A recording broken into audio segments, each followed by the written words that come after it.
ከብዙ ሰዎች ጋር ስለ ቢዝነስ ሳወራ የሚጀምረው የሚጠይቁኝ ጥያቄ ምን ልስራ የሚል ነው። የሚገርመው ቅጥረኛ የሆኑም ያልሆኑም ሰዎች ነው። በራሳቸው ስራ ፈጥረው የሚሰሩ ሰዎች ከዛ ስራ ውጭ ሌላ ነገር ማሰብና እንዴት ሌሎች ነገሮችን መስራት እንደሚችሉ ግራ ይገባቸዋል።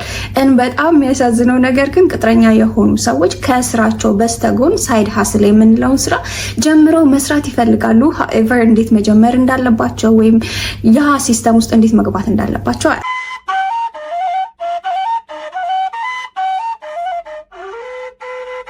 በዚህ ቪዲዮ ስፔሻሊ ቅጥረኛ ሆናችሁ ከጎን ሌላ ስራ መስራት የምትፈልጉ ከሆነና ግን እንዴት ሲስተም ውስጥ መግባት እንደምትችሉ ግራ ለገባችሁ ሰዎች የሚሆነው በዚህ ቪዲዮ 7 ፖይንቶችን እናያለን። እነዚህ 7 ፖይንቶች ስትጨርሱ በእርግጠኝነት ከየትኛውም ካነበባችሁት ካያችሁት ነገር በላይ ቀጥታ ወደ ስራ እንድትገቡ ኢንሳይት ይሆናችኋል። ከራሴ ከተማርኩት ካሳለፍኩት ነገሮችን እየጠቀስኩኝ ብዙ ነገር የምሰጣችሁ ይሆናል ቲፖችን። የመጀመሪያው መቀጠርና ለምንድነው ገንዘብ እያለኝ ጥሩ ተከፋይ ሆኜ ሌላ ስራ ምፈልገው ብላችሁ ለምታስቡ ሰዎች የሚሆን ትንሽ የኢንሳይት ልስጣችሁ። ቅጥር ማለት የ100,000 ተቀጣሪ ብትሆኑ ኦር 30-40,000 የሚከፈላችሁ ቅጥር ነው። ሁሌም ፕሮፊቱ ለካምፓኒው ለቀጠራችሁ ነው።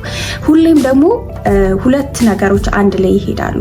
በዚህ ዓለም ላይ በጣም ነፃነት እንዲኖራችሁና የምትፈልጉትን ማድረግ እንድትችሉ ሁለት ነገሮች ያስፈልጋችኋል። እነሱም የጊዜና የገንዘብ ነፃነት ነው። እንበል የገንዘብ ነፃነት አላችሁ፣ ኢሜይልስ እየተከፈላችሁ ነው ብለን እናስብ። የገንዘብ ነፃነቱ ቢኖራችሁም የጊዜ ነፃነት ከሌላችሁ አይበለውና በጣም የምትወዱት ሰው ቢሞት እንኳን እዛ አንዳንዴ ቀብር ላይ የመገኘት እድሉ ላታገኙ ትችላላችሁ። ግንስ የጊዜ ነፃነት ካላችሁ እና የገንዘብ ነፃነት ከሌላችሁ ደግሞ የትራንስፖርት ላይኖራችሁ ይችላል። ይሄ ነው በቃ ሁለቱ አንድ ላይ የሚሄዱ ነገሮች ናቸው። የጊዜ ነፃነት የምታገኙት የራሳችሁ ተቀጣሪ ስትሆኑ ብቻ ነው። ኦር ደግሞ እናንተ ሰራችሁም አልሰራችሁም ራሱን ችሎ የሚንቀሳቀስ ቢዝነስ ቢልድ ማድረግ ስትችሉ። የገንዘብ ነፃነት የሚኖራችሁ ደግሞ የዛን ስራ ሰስቴናቢሊቲ እና ፕሮፊቱ እያደገ እንዲሄድ ማድረግ ስትችሉ ነው። ሁለቱን ማች አድርጋችሁ የምትሄዱ ከሆነ ማይ ጋድ ሃይ እንዴት ናችሁ? ከያዲጋ ነው ያላችሁት። በድጋሚ አርክቴክት እና ሰልፍ ዲቨሎፕመንት ላይ ሶሻል ሚዲያ ላይ ሰራለሁኝ። እኔ መጀመሪያ ከዩኒቨርሲቲ ተቀጥሬ ስወጣ ኦፊስ ነበር የገባሁትና በአርክቴክቸር ስመረቅ ስትማሩ በጣም ብዙ ብር እንደምታገኙ እየተነገራችሁ ተምራችሁ ስትወጡ ግን ሪያሊቲው ሌላ ነው። እስፔሻሊ እኔ በ2023 ነው የተመረቁት። እኛ በወጣንበት ሰዓት ኢትስ በቃ ሎት ኦፍ በቃ ዲዛስተር ሀፕን አድርጎ ነበር። ብዙ ኦፊሶች ተዘግተዋል። የኮንስትራክሽን ፍቃድ መስጠት ተከልክሎ ነበር ብላ ብላ። ስቀጠር የመጀመሪያ ደሞዜ 5,000 ብር ነበረ እና እኔ የምኖረው ሻሸመኔ ነው፣ የምሰራው ሐዋሳ ነው። ደሞዜ የሚያልቀው ትራንስፖርት ላይ ነበር። ስለ ሳይድ ሀስል ያወቁት ግቢ ሆኜ ነው። ተማሪዎችን አስጠና ነበርና ቤት ከሚላክልኝ በተጨማሪ የማስጠናው ነገር በጣም ስለ ገንዘብ ጥሩ አመለካከት እንዲኖረኝ አድርጓል። ሀኤቨር ግን እንዴት መያዝ እንዳለብኝና ያንን ገንዘብ እንዴት ማሳደግ እንደምችል አላወቅኩም ነበር ተመርቄ እስከወጣ ድረስ። ከተመረኩኝ በኋላና ስራ ኖሮኝ ቅጥረኛ ከሆንኩኝ በኋላ አታምኑኝ ማለት በጣም ችግር ውስጥ ነበር የገባሁት። ተማሪነቴ ነበር የናፈቀኝ፣ ምክንያቱም ገቢዬና ኑሮዬ ሊመጣጠን አልቻለም። ባለትዳር ነኝ እና ኤቭሪ ጥገኝነቴ ባሌ ላይ ነበር አልደብቃችሁም። እና ላይክ ለትራንስፖርት ብቻ ነው ደሞዝ የምጠቀመው፣ ምክንያቱም ቀብጬ ነው የተማርኩት። ሊተራሊ እንደዛ ማለት እችላለሁ። ራሴን በጣም ሰፖርት አድርግ ነበረ። ላይክ ብዙ ነገሮች ነበሩ። ስወጣ ግን በጣም ህይወት ከብዶኝ ነበረ። ኢንቫይሮንሜንቱን መቀላቀል፣ ደሞዙን ያችን ገንዘብ ሃንድል ማድረግ። ከዛ በኋላ የሆኑ መጽሐፍቶችን ማንበብ ጀመርኩ። 3 መጽሐፍቶችን በዚህ ቪዲዮ ጥቅስላችኋለሁ። ቲንክ ኤንድ ግሮው ሪች፣ ሪች ዳድ ፑር ዳድን አነበብኩ።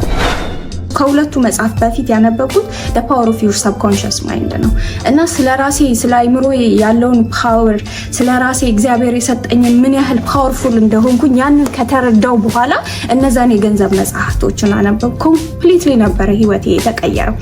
ከዛ ከጎን የተለያዩ ስራዎችን መስራት ጀመርኩኝ። እማልደብቃችሁ ኦፊሱ ከሚከፍለኝ በ2 በ3 እጥፍ አንዳንዴ ከሳይድ ሀስል ማገኘው ገንዘብ ይበልጥ ነበረ። ከዛ በኋላ ግን ስሩ ፕሮሰስ እንዴት ገንዘቤን ማሳደግ እንዳለብኝ፣ የተለያዩ እድሎችን እንዴት ግራፍ ማድረግ እንዳለብኝ የተማርኩኝ መጣ። እማልደብቃችሁ አሁን ከጎን የምሰራቸው ስራዎች በጣም የተሻሉ ገንዘብን አስገኝተውልኛል። የመጀመሪያው እንዲህ አይነት ማለት ገንዘብን ከጎን ለማግኘት የሚረዳችሁ አንደኛው ቁልፍ ፕሮአክቲቭ እና ሰልፍ ሞቲቬትድ መሆን አለባችሁ። ሰዎች ስለመከሯችሁ ነገሮች ምናምን ስላስገደዷችሁ አይደለም። ሁሌም ራሳችሁን ሞቲቬትድ ሆናችሁ ሁሌም ቀድማችሁ የምትገኙ ሰዎች መሆን አለባችሁ። እነዚህ ውስጥ ምን አለ መሰላችሁ? የመጀመሪያው ኦፖርቹኒቲ ራሳችሁ ናችሁ ክሬኤት ማድረግ ያለባችሁ እንጂ እስኪመጡ መጠበቅ የምትፈልጉ ሰዎች መሆን የለባችሁም። እንዴት ብዬ ልንገራችሁ? ለምሳሌ በቅጥር ዓለም ውስጥ የተለያዩ ኦፖርቹኒቲዎች አሉ። አንዳንዶቹ ስራዎች ከሰዎች ጋር እንድትገናኙ ያደርጓቸዋል። ሌላው ብዙ ጊዜ ይሰጣቸዋል። ወይ የጊዜ ሪሶርስ ይኖራቸዋል ወይ የሰው ሪሶርስ ይኖራቸዋል። ያንን እንዴት ወደ ገንዘብ መቀየር እችላለሁ ብሎ ማሰብ ነው። ለምሳሌ የጊዜ ሪሶርስ ካላችሁ ያንን ያላችሁን የትርፍ ጊዜ የመጀመሪያ ሰልፍ ሞቲቬትድ የሚባለውን ነገር ከውስጣችሁ ካመነጫችሁ ራሳችሁን ቢልድ አፕ ማድረግ፣ ስኪላችሁን ማሳደግ። ለምሳሌ ራስን ማስተማር ሊሆን ይችላል። በዚህ ዘመን ውስጥ በጣም የሚያበሉ የተለያዩ ስራዎች አሉ። ከነዛ ቀዳሚዎቹ ሶሻል ሚዲያ ላይ መስራት፣ ኦንላይን ስራዎችን መስራት፣ ፕሮግራሚንግ ማጥናት ሊሆን ይችላል፣ ቪዲዮ ኤዲቲንግ ሊሆን ይችላል፣ የተለያዩ ፕሮዳክቶችን ኦንላይን ላይ መሸጥ ሊሆን ይችላል። ያንን የመጀመሪያው ስራ የሚሆነው ያንን ስኪል ወደ ህይወታችሁ የማምጣትና የመማር ስራ ነው። ያችን የትርፍ ጊዜ ወደ ገንዘብ ስኪል ቀየራችሁት። እስካሁን ሰብስክራይብ ሳታደርጉ የምትሰሙ ሰዎች ሰብስክራይብ አድርጉና የሚቀጥለውን ፖይንት ልንገራችሁ። ሌላ በዛ በትርፍ ጊዜያችሁ እናንተ በተፈጥሮ ያላችሁ ስኪል ወይም ደግሞ ተምራችሁ ያመጣችሁትን ስኪል ወደ ገንዘብ የመቀየር ሰዓት ነው። ለምሳሌ ከስራ የምትወጡት 9 ሰዓት ከሆነ ከ9 ሰዓት በኋላ ምን ልሰራ እችላለሁ?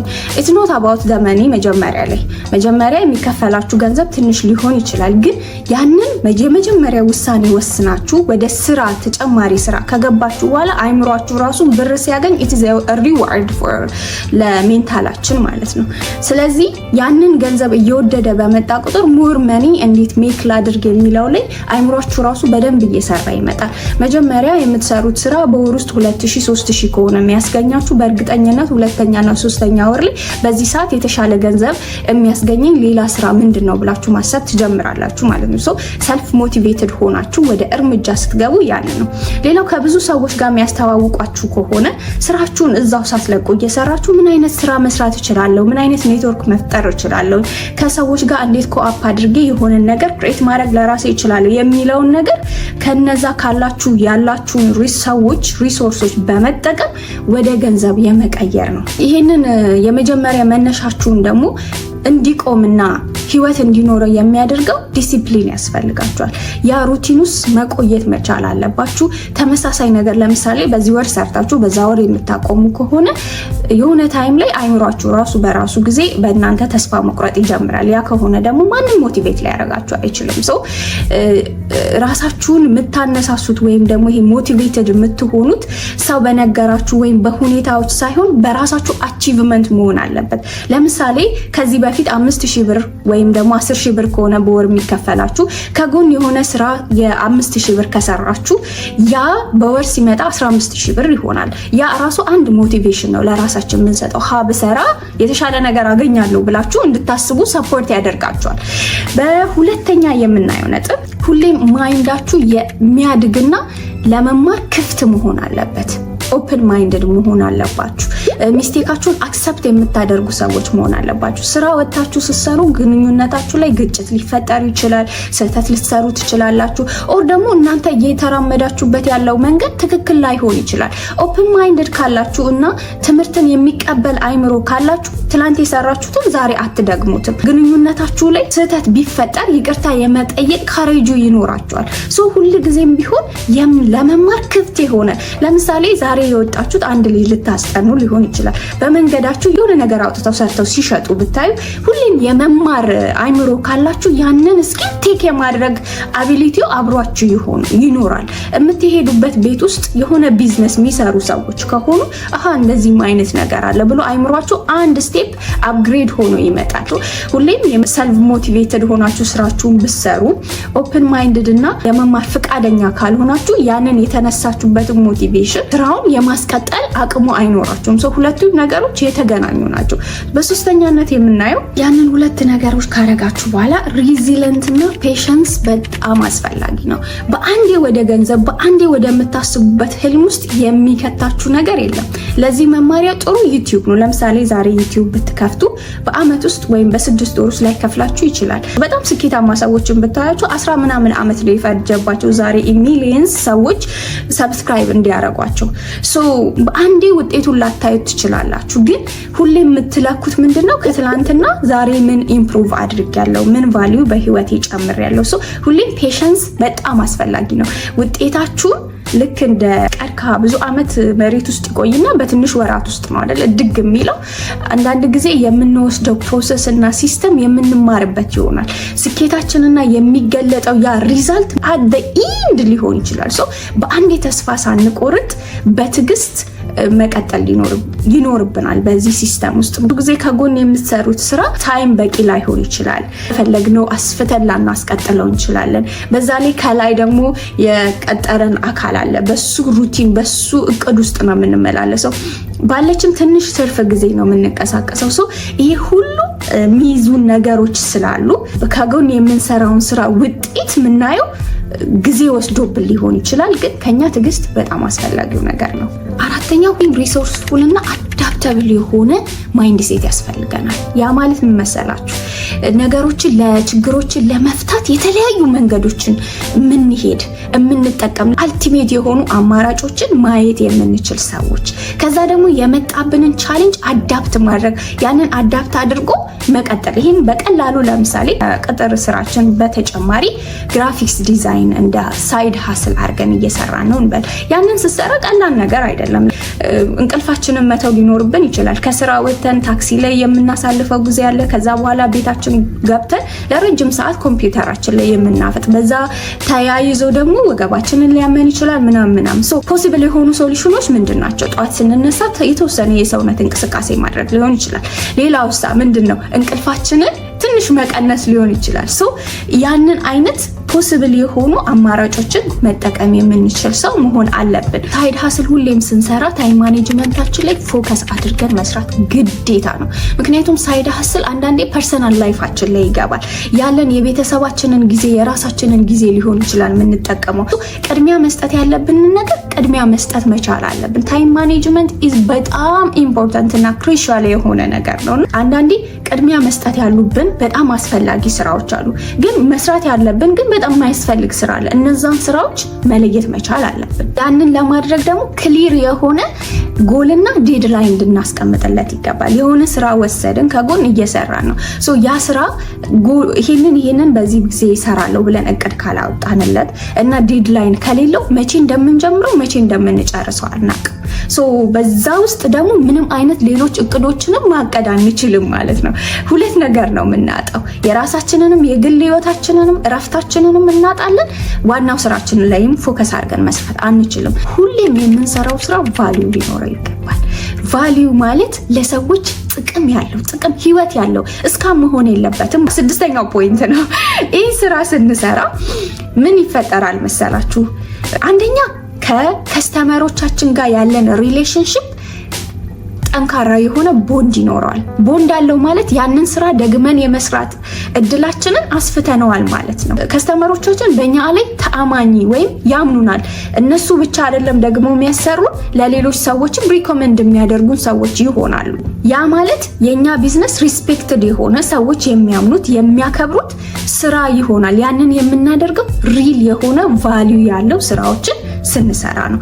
ማንኛውም ስራ ሊሆን ይችላል። ቫልዩ እንዲኖረው ማድረግ እንችላለን፣ ቫልዩ እንዳይኖረው ማድረግ እንችላለን። የሚፈለገውን ፖይንት እንዲያመጣ መስራት፣ ያ ቫልዩ እንዲኖረው አደረግን ለስራቸው። ሰራው ለማለት ስንሰራ ደግሞ ቫልዩ የሌለው ትርፍ የሌለው ለአንድ ኦፖርቹኒቲውን ስላገኘን ብቻ የምንሰራው ግን ደግመን ላንሰራው የምንችለው ስራ ከከስተመሮቻችን ጋር ሪል የሆነ ሪሌሽንሽፕ ያልፈጠርንበት ስራ ይሆናል። ሶ ሁሌም የምትሰሩት ስራ ቫልዩ አለው ወይ ብላችሁ ማሰብ መቻል አለባችሁ። አሁን ያወራነውን ነገር የመጨረሻውን ከመናገሬ በፊት እንዲህ ላስቀምጠው።